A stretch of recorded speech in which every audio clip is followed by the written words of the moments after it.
from Morovia. A pleasant good morning and welcome to King's News Broom. 45 minutes of the most compelling news stories from Liberia and other parts of the world. Stories topping the news this morning.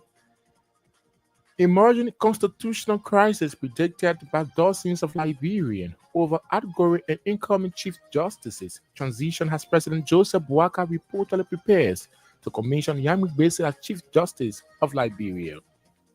Authorities of the Ministry of Transport shut down offices in protest. A government 25 years contract awarded Lebanese company Liberia Transport Management. The transport authorities back protesting employees and described the contract as total breach of constitutional mandate.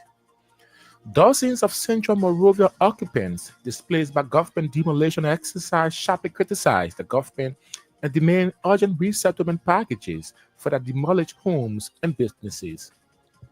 Away from Liberia, a Nigerian senator who was suspended after accusing the Senate president of sexual harassment, which he denies, has been refused entry to the parliamentarian complex. People in gold mining areas in the east of the Democratic Republic of Congo are found using their bare hands and basic tools to free miners trapped underground. The headlines, the bulletin of news, the voices of the newsmaker are all packaged but a very short break. To be back.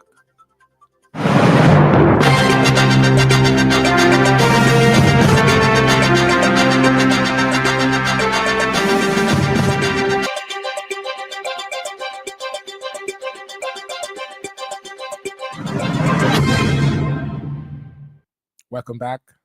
The government of Liberia, through the office of the president, has reportedly postponed the commissioning ceremony of recently confirmed Chief Justice Yamin Gbese.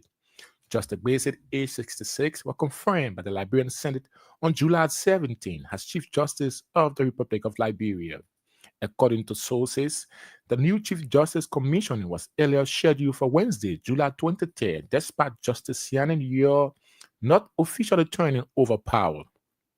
The outgoing Chief Justice has sent vow to hold to power up to the closing of Supreme Court in August of this year. In a related development, the president of the Liberian National Bar Association, Councillor Bonavama, has warned against what he described as looming constitutional crisis into wrong handling of the successions between the outgoing and incoming chief justices of the Supreme Court, noting that it could lead to serious legal complications.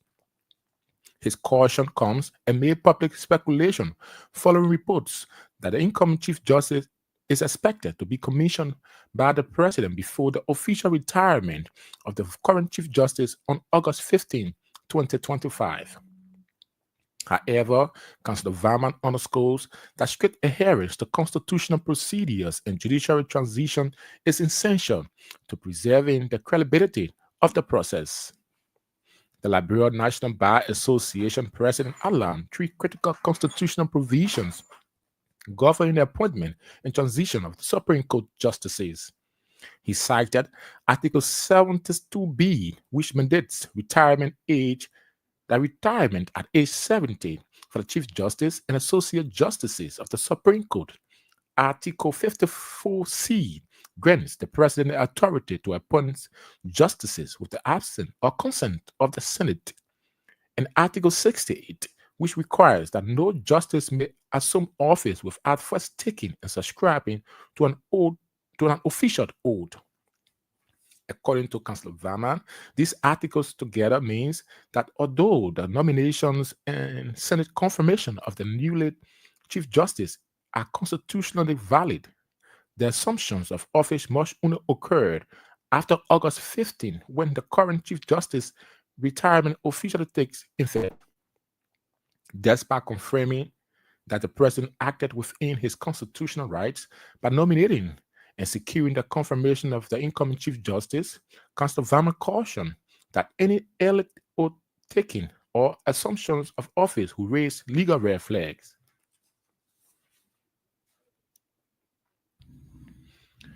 Authorities of the Ministry of Transport have termed the 25 years contract awarded to the Lebanese company Liberia Transport Management as total breach of the ministry's constitutional mandates.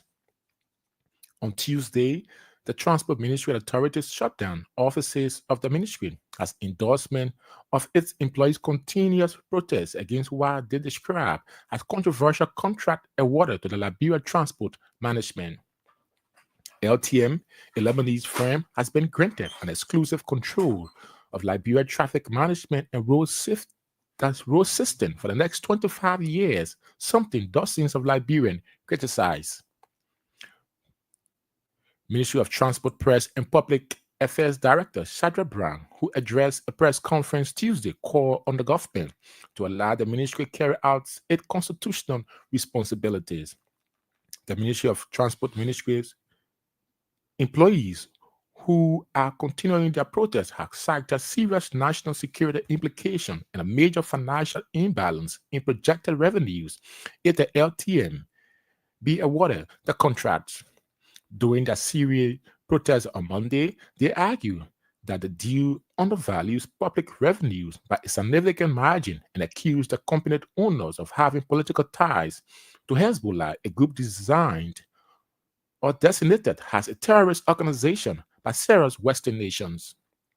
According to them, the Ministry of Transport currently generates approximately US 9.1 million annually, which amount to over US 225 million in the course of 25 years, adding that the agreement on the terms of the contract with the Liberia Transport Management is slated to contribute only US 1.5 million per year or US 40 million across 25 years, an amount less than 18% of potential earning. While the claims remain unverified, the employees spokesperson called on the government to do a comprehensive security and financial investigation into the company and its leadership. Dozens of occupants of the Newport Street in central Monrovia are left displaced as a result of government recent massive demolition exercise in the area. Newport and Randall Streets community with over 5,361 inhabitants and other areas in central Monrovia have hugely been affected by a government demolition exercise as several structures, including homes and businesses, have been destroyed. Some of the displaced individuals who spoke to King's FM expressed deep frustration in the government, accusing the government of demolishing their homes and businesses without prior notice to what or to have enabled them to properly vacate the area. A local businessman identified as Alfred Saturday said prior to the demolition, the government, through the Ministry of Public Works, marked the structures but did not notify them about the demolition date, stating that they were taken by surprise. Saturday and others who claim of losing their businesses and properties are demanding the government to resettle them. Several others, including a health practitioner named Esther Queer, who says she lived in the area for nearly 25 years, criticized the government demolition exercise, describing it as injustice and total abuse of the poor.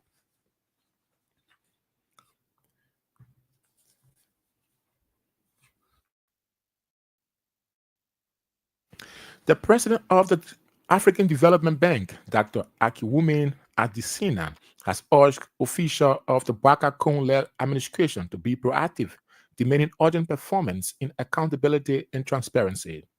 Speaking during the high-level expanded cabinet meeting and the official launch of Liberia Youth Entrepreneurship Investment Bank at the Ellen Johnson Sirleaf Ministerial Complex Tuesday, Dr. Adesina said it is over for political grandstanding for public officials. The Nigerian economist and former Minister of Agriculture said Liberia must move beyond ceremonious governance to a model that value outcomes over political impression. He criticized what he described as a culture of lip service in government, where promises often outweigh performance. He challenged cabinet ministers and top public officials to stop chasing titles and start delivering results for a nation still healing from years of underdevelopment, misgovernance, and youth unemployment.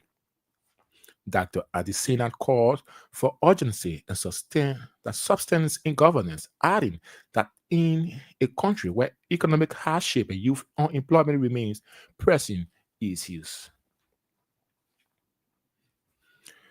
scores of debtors, including present and past government officials, are reportedly troubled by EcoBank Liberia Limited decision to delinquent creditors. Recently, the bank, through a broad resolution, instructed the Global Partners Association Law Office to initiate legal proceedings on delinquent debtors to recover overdue and delay loans payment obligations. As a result of the financial institution action, our judiciary correspondent says some of the debtors, including present and past public officials, as well as lawyers, were seen trooping to EcoBank Liberia Limited central office apparently to renegotiate the loan terms payment. The intent of those debtors to hurriedly assemble at the bank's central office in Monrovia is to avoid the confiscation of their properties. The bank is expected to begin confiscating delinquent debtors' properties at the time the country is about to observe its 178th Independence Day on Saturday, July 26, 2025, in Monrovia. The Liberian government, in collaboration with the African Development Bank, has officially launched the Youth Entrepreneurship Investment Bank of Liberia in the country.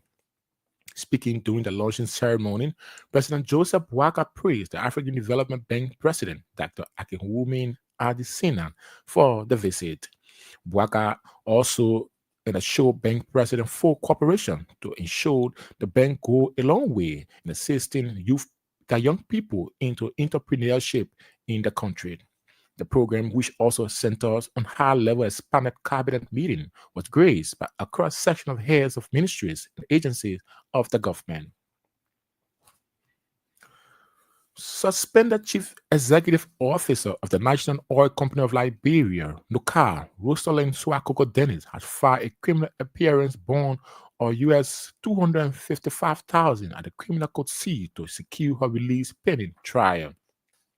Dennis is facing charges including economic sabotage, fraud on the internal revenue, misuse and illegal disbursement of public funds, tampering with public records, criminal conspiracy, facilitation and attempt, violation of the PPCC and PFM laws. She, along with NOCA Financial Controller Richmond Jala and Edmond Massaquet II, an IT technician at the Ministry of Transport, are placed on a 25 counts indictment filed by the grand jury of Moserado County. To secure their release, the defendants were backed by Brighter Day School Incorporated, represented by its principal Anand Jala, who offered property as collateral.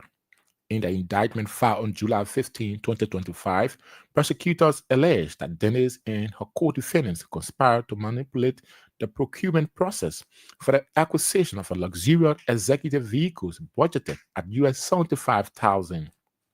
However, investigators have claimed the actual market value of the vehicle was significantly lower, raising suspicions of kickbacks and inflated pricing scams.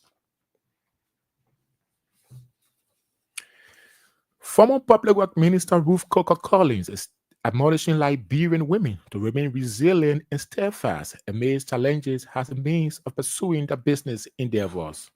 Speaking at the second graduation ceremony of the Village Saving and Loan Association recently in the Woontown, Riverside County District Number 2, Madam Coker Collins applauded the efforts of more than 1,000 women who successfully completed the program.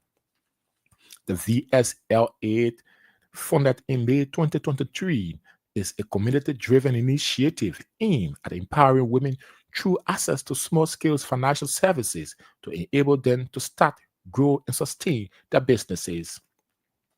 The former Public Works Minister, Coker Collins, who is the founder and chief executive officer of the association, praised the graduates for their unwavering commitment and belief in the initiative. She disclosed that beyond financial empowerment, the program seeks to instill confidence, unity, and a spirit of self-reliance among women, especially those in rural communities. The graduation marks a significant milestone for women across District 1 and 2 of Riverside County, many of whom are now better equipped with the knowledge and resources to manage and expand their small businesses. Lofa County Senator Mahmoud Cyrus has donated 500 raincoats and 1,000 reflective jackets to the Liberia National Police to help bolster the operation during the rainy season. Speaking during the handover ceremony on Tuesday, Senator Cyrus emphasized his continued commitment to supporting national security institutions, citing his role as key executive boards. He further praised the Liberian National Police for what he called the professionalism and announced plans to advocate for increased budgetary support for the institution in the 2026 national budget. Senator Momo Cyrus also revealed his intention to provide additional support to the joint security in Lofa County, including rice and rain gear, ahead of the upcoming July 26 Independence Day celebration. Inspector General of Police Colonel Gregory Coleman, who received the donated items, expressed gratitude for the donation, stating that it will enhance officer visibility and safety, particularly in light of increasing road traffic accidents during the rainy season. He described that the donation as not only timely but also a clear acknowledgement of the sacrifices officers make on a daily basis. The suspended acting chairman of the Liberia Telecommunication Authority, Abdullah Kamara, has filed a formal motion before the criminal court C. In his motion, Kamara requests the court to drop him from a US 3.5 million corruption case, arguing that he was wrongly identified as chief executive officer of Tama Corporation. Kamara's legal team claimed that he relinquished the CEO role more than a year ago, and that current court document mistakenly lists him as Tama executive head. They argue that a board resolution dated May 2024 will feature the name Fabian Lavinet as the company's CEO. Kamara lawyer further argued that during the Liberian Anti-Corruption Commission LCC investigation, both Kamara and Lavinet clarified the leadership transition.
Indeed, if you're just joining us, is a reminder that you're in tune to King's News Broom, 45 minutes of the most competitive news stories from Liberia and other parts of the world.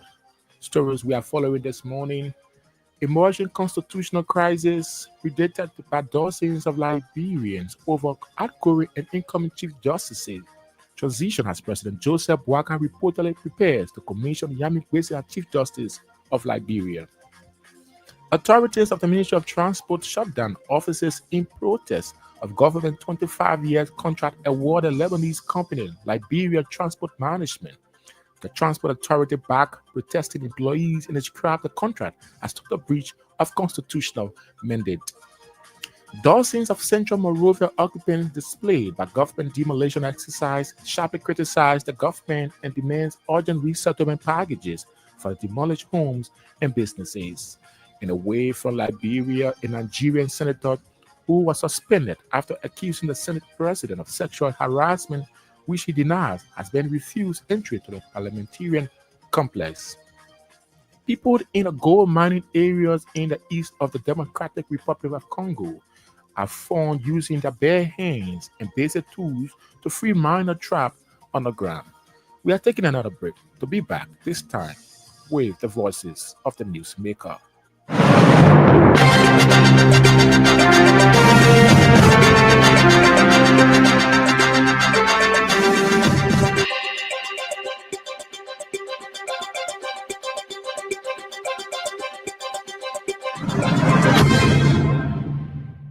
So much for rejoining us on the news program. To this development, the government of Liberia, through the office of the president, has reportedly postponed the commissioning ceremony of recently confirmed Chief Justice Yami Gbese. According to sources, the Chief Justice commissioning was earlier scheduled for Wednesday, July 23rd, despite Justice Sani Yor not officially turning over power. The outgoing Chief Justice has since vowed to hold onto power up to the closing of the Supreme Court in August of this year. Remember, I'll soon be leaving, but I have not left. And be careful if you don't be the one to leave before I do, because I still have that authority to relieve you of your duties. So continue to do what you ought to do, either by the dictates of your office or by the terms of reference of your respective positions within the judiciary. And I would want to say that to you circuit judges and to you magistrates that are in these three circuits that are represented here, Cape Mount, Bomi, and Mapulu. I will want to also tell you that until August or thereabout, I am still the Chief Justice. So work the work that you ought to be doing. She's outgoing Chief Justice of the Republic of Liberia, Justice Shannon here. Authorities of the Ministry of Transport have stemmed the 25 years contract awarded to Labour company Liberia Transport Management as a total breach of the ministry constitutional mandate. The Ministry of Transport Press and Public Affairs Director Sandra Brown, who addressed a press conference Tuesday, called on the government to allow the ministry to carry out its constitutional authority. Should be given to the Lebanese unless they be attached to Hezbollah. Are you telling us that we undermine the relationship of America's traditional ally, Israel? What if government fail to adhere to the constitution? Well, it is their right. We cannot fight government. From God is government. We are here calling the government to make a neutral. So the viewers are asking if you are angry because it is a Lebanese country or why? It's not about being angry. It's about the laws. The Ministry of Transport was founded in 1987 that gave us all of those statutory functions to perform.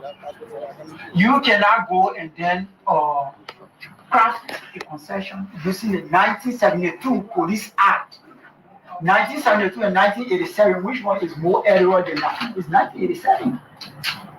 So that was being devilish, that was being satanic, that was being demonic.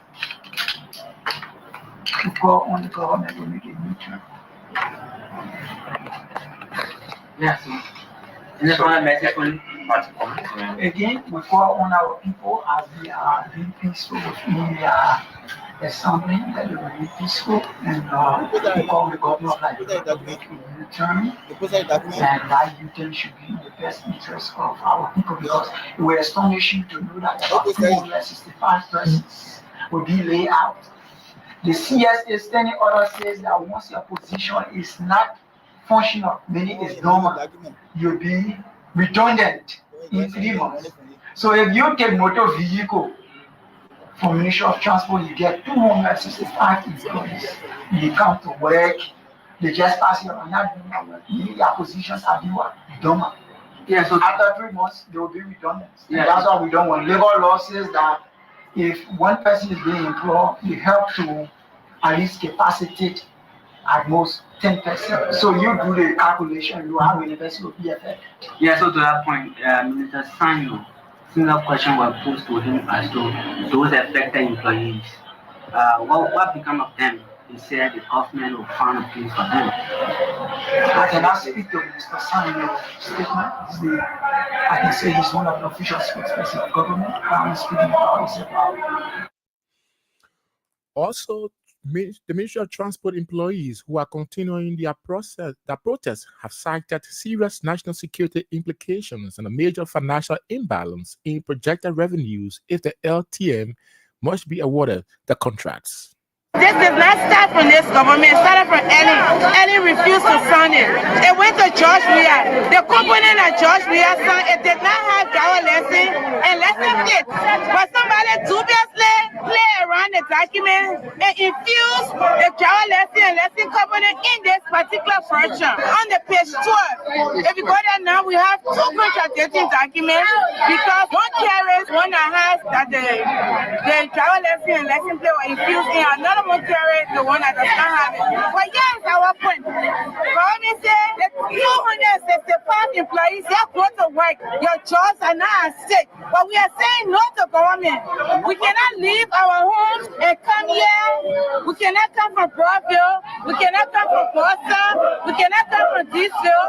And you tell us to just put our hands between our legs and find Zuma and play checker and take salary from government at the end of the month. This is not why we went to school. This is a technical man. I'm an administrator. We are technicians. All these people you see behind us, they have a function. They were trained. And you tell us, government said you on salary. So why are you agitating? We are agitating one because this deal is illegal. You cannot use the 1972 Act to give a concession agreement to a company. If you wanted to use any instrument, you should have used the 86 that would have given the Ministry of Transport the right to sit on the table to be part of the negotiations.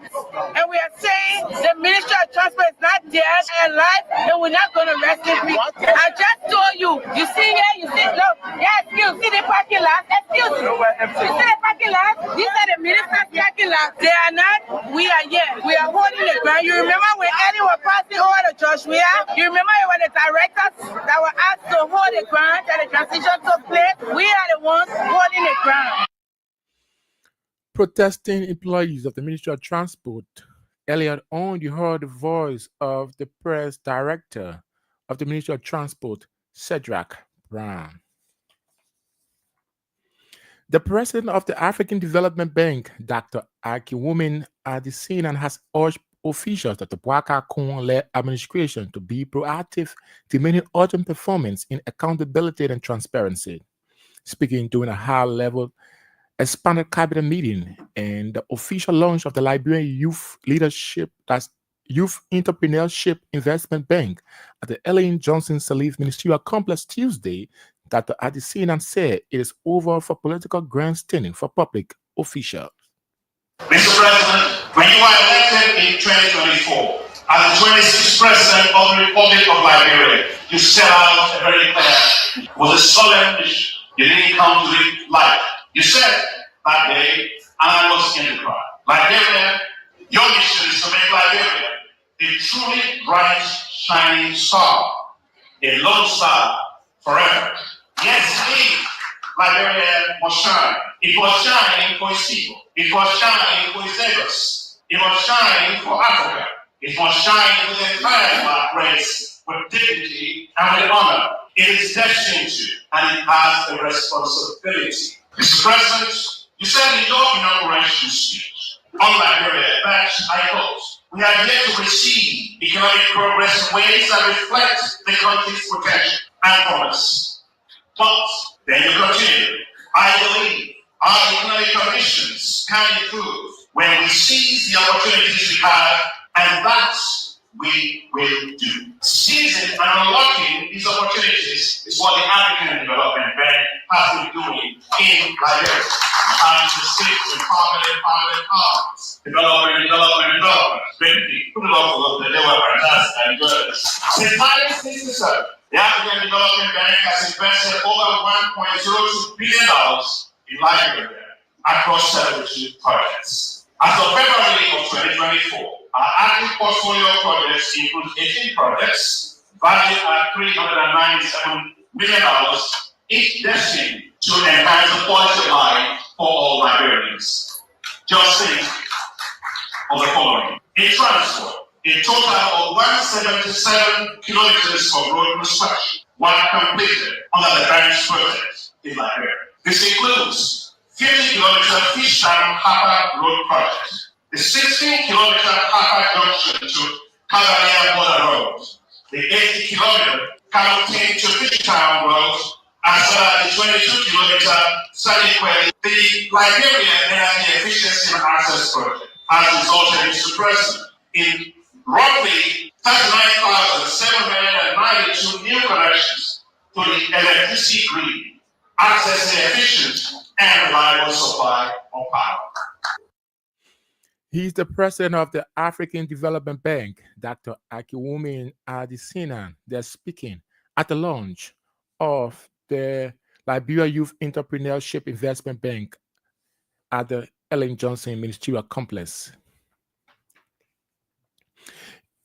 Also speaking during the launching ceremony, President Joseph Boakai praised the African Development Bank President, Dr. Akiwumi Adesinan, for the visit. Boakai also and assured bank president for cooperation to ensure the bank go a long way in assisting young people into entrepreneurship in the country. Sir, we hope to bring you that assets in our subsequent newscast. To this development, Lofa County Senator Momo Cyrus has donated 500 raincoats and 1,000 reflective jackets to the Liberia National Police to help bolster their operations during the rainy season.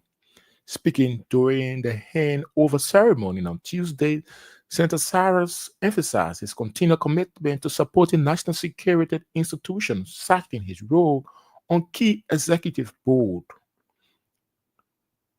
We are pleased at this hour as chairperson of the National Security Committee, which comprises of Defense, Intelligence, Security, and Veteran Affairs, to have thought that with the professionalism the Liberian police continue to exhibit out there, I want to commend you first for the hard work. And we think this team is doing extremely well to protect life and property, and we are under obligation to support you as chairperson of the Security Committee. Against that background, we don't believe in words. We believe in actions and believe in so. And let me tell you this afternoon on our voice. We will do everything possible at the level of the national legislature to support you through your budgetary allotment come 2026. We know the challenge you faced. We know the task you have got to execute. All we can do for you is to support you. So, but for my colleague, in order to see how sincere we'll be when we're advocating for you, we decided to take a little step. And we know the rain is raging. And at this point in time, we felt that we want to give you support. And so today, we came to donate 1,000 police vests, all reflective. And by extension, sometimes this week, since I'm from Lofa County, we'll be giving the joint security the 300 bags of 25 kg rice to the joint security of Lofa County. And we'll also be giving them 150 rain gear just to support them for the rainy season. That is what we want to do for the 26th, for the police and the joint security of the Republic of Liberia. Receiving an acting Inspector General of Police, Colonel Gregory Coleman, expressed gratitude for the donation, stating that it will enhance officer visibility and safety, particularly in the light of increasing road traffic accidents during the rainy season. For making this sacrifice for us. I mean, it speaks to the fact that our service is not going unnoticed, that there are people amidst all of the challenges that do appreciate us and what we do for the Liberian people. Apart from being our own chair in the Senate, I think this goes beyond just your role as chairman, but as a Liberian who understands the business very well, who also have been a member of this sector in so many different ways to appreciate what is being done. And what we're receiving today is not because of what Gregory Coleman does, but it's because of each and every one of you and the men, women under your leadership at different levels. It is our hope that it will be used in the best interest of the people to protect lives and property, also contribute towards our advancement in road safety issues in this country. Honorable Senator, I keep making the call every time that we have an opportunity to speak about this. The biggest killer right now, as far as public safety is concerned, is road traffic accident, not crime. And we are taking on robust means in engaging through education, through enforcement. And the rain has been a challenge for us because we have some of the officers who have got rain gears, and some of them are basically almost interchanging. So this particular support to us, it means a lot. It's a great support in not just covering the police officer for their own health and safety, contributing towards saving the lives of other Liberians. So we want to say thank you. And we want to use this medium also. He's the Inspector General of the Liberia National Police, Colonel Gregory Coleman. Earlier on, you heard the voice of Lofa County Senator Momro Cyrus. To this development, the Liberian government, in collaboration with the African Development Bank, has officially launched the Youth Entrepreneurship Investment Bank of Liberia in the country. Speaking during the launching ceremony, President Joseph Boakai praised the African Development Bank President, Dr. Akiwumi Adesinan, for the visit. It gave us the opportunity to learn from your experience, and we have drawn inspiration for your unwavering dedication to Africa's development. You have shown the world that bold ideas, when combined with their vision and determination, can produce extraordinary results. Through your leadership, the African Development Bank has invested in real solutions that touch the lives of everybody. Here in Liberia, the bank current portfolio is impressive, standing at $408 million United States dollars and covering 18 projects in sectors critical to the growth of this country. These include transport, energy, agriculture, finance, and multi-sectorial initiatives. These investments are not just numbers on paper. They are roads that connect our communities, energy that lights up our homes and businesses, agriculture. The voice of President Joseph Boakai there at the launch of the Youth Entrepreneurship Investment Bank of Liberia held at the Ministerial Complex in Monrovia. Former Public Works Minister Ruth Coker Collins is admonishing Liberian women to remain resilient and steadfast amidst challenges as means of pursuing their business endeavors. Speaking at the second graduation ceremony of the Village Saving and Loan Association recently in Town, Riverside County District Number 2, Madam Collins applauded the efforts of more than 1,000 women who successfully completed the program. Cycle program for the Village Saving and Loan Association in Niswen City. I want to say a big thank you to my sister, my friend, Madam Select Giflot, who has stood tirelessly with me to make sure that this dream and vision of ours don't fail. Today, when we're talking about village saving, it's not something that actually originated from me. It's an idea that she brought over to us. That's why every time I travel, I like to travel because she has the history about this village saving. We are currently in another one in Monrovia where we meet as women Wednesday, twice a month.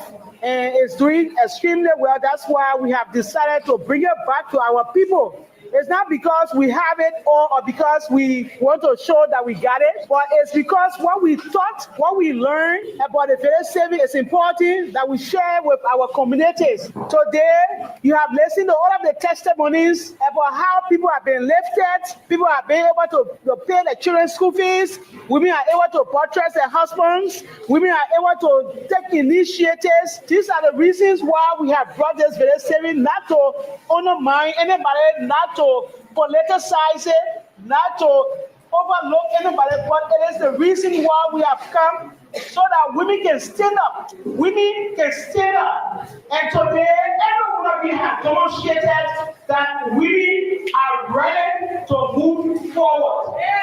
So, our team, our motto says, empowering women for better future. Today, I want you to embrace everything today about this very saving, every idea, every additional thoughts that you have learned today, so take it to empower yourselves. Basically, it's not how much you want to put in our bags that you will be looking at. It's an idea that's supposed to come to you that when you go and sell, when you do anything like the consultant said, you have to divide yourself into 100%. That 100% is 50% of your life, on your saving, on your earning, 50% of your earning. You should be able to work with either to do anything you want to do, like for example, pictures, movies. The voice of former Public Works Minister, Madam Ruth Coker Collins. They are speaking at the graduation ceremony of the Village Saving and Loan Association recently in the Wayne Riverside County. Dozens of occupants of Newport streets in central Monrovia are left displaced at the result of government recent massive demolition exercise in the area. Newport and Ronald Streets community with over 5,361 inhabitants in other areas in central Monrovia have hugely been affected by government demolition exercise as several structures, including homes and businesses, have been destroyed. Some of the displaced individuals spoke to King's News. To allow us to say, oh, this area is affected, it's part of the alley or whatsoever, then at least give us like maybe 2 months or 1 month or whatsoever, at least to even compensate us to move from the area before they come and do whatever they want to do there. They didn't do that. They just came, they took us unaware. My shop was broken, the whole house that I built, everything was broken. So I'm some kind of way frustrated. Right now, as I speak to you, I don't even have nowhere to go, me and my family. So we're not notified by the government. The project came on their own, they just carried the project, they start busting the area. Right now, my brother, even right now, the money I want to pay from Brown to point the business here. Right now, I'm only Brown up to $1,000 US. So I don't even know how to pay that money right now. So I'm speaking to you. And the people being running behind me every day they run it behind me. Yesterday, they even called me off. I finished, I don't have money. I've been to jail for more than 3. So even they break this place, although they mark it, but they didn't come to notify us so period will come in to come demolish the place. Wow. And the purpose of them demolishing the place, they never disclose it to us. So we're in doubt. So all of a sudden we just see that they on a Saturday because me they say they swore and this is this. And then they call us, you see standing or they beat us. It's sitting right on the sword. Like some of our own is not on the sword, but it was just near. But this building is sitting right on the sword. So everything was all damaged, even my medication, because the water flow in at that time and I built this thing on the road. Some residents some affected residents of Newport Street in Central Monrovia, they're speaking to King's News. Well, away from Liberia now, a Nigerian senator who was suspended after accusing the Senate president of sexual harassment, which he denies, has been refused entry to the parliamentarian complex. Natasha Akpoti Duanga has linked the 6-month suspension to her accusation, but the Senate leadership said it was because of unruly and disruptive behavior during legislative session. On Tuesday, her convoy was halted at the outer gate of the National Assembly in Abuja. Continuing on foot, she was stopped by security at the inner gate. Akpoti Nuganga, one of just 4 women out of 109 senators, have vowed to return to work on Tuesday following the federal high court ruling that she said ordered the Senate to allow her to do so. People in the gold mining areas in the east of the Democratic Republic of Congo are found using their bare hands and basic tools to free miners trapped underground. 6 have been pulled out alive, with one seriously injured since shaft collapsed in Lumirad in the early hours of Sunday. Local journalist Al Juzat Barak told the BBC there have been conflicting reports on the death toll. One resident said that 12 bodies have been found, but Barak said no bodies have been recovered. The areas in the South Kivu province has been under the control of M23 rebels since they captured swath of Democratic Republic of Congo's mineral-rich east earlier this year. The M23 rejected reports that hundreds were trapped underground. Well, from the foreign scene, this is how we like to draw the curtains on this early Wednesday edition of King's News Broom. But before we take a leave of you, here are stories we closely follow. Emerging constitutional crisis predicted by dozens of Liberians over outgoing and incoming chief justices. Transition as President Joseph Boakat reportedly prepares to commission Yami Wessel as Chief Justice of Liberia. Authorities of the Ministry of Transport shut down offices in protest of government 25-year contracts awarded Lebanese company Liberia Transport Management. The transport authorities backed protesting employees in the scrap of contract has a total breach of constitutional mandate. Dozens of Dozens of Central Monrovia occupants displaced by government demolition exercise sharply criticized the government and demands urgent resettlement packages for the demolished homes and businesses. And away from Liberia, a Nigerian senator who was suspended after accusing the Senate president of sexual harassment, which he denies, has been refused entry to the parliamentarian complex. People in the gold mining areas in the east of the Democratic Republic of Congo are found using their bare hands and basic tools to free miners trapped underground.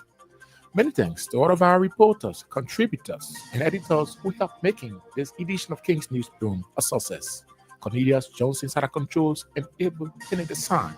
On behalf of the entire news team here at Royal Multimedia Business Group, my name is Otis Sankan, a presenter. Thanks so much for watching and listening. Good morning.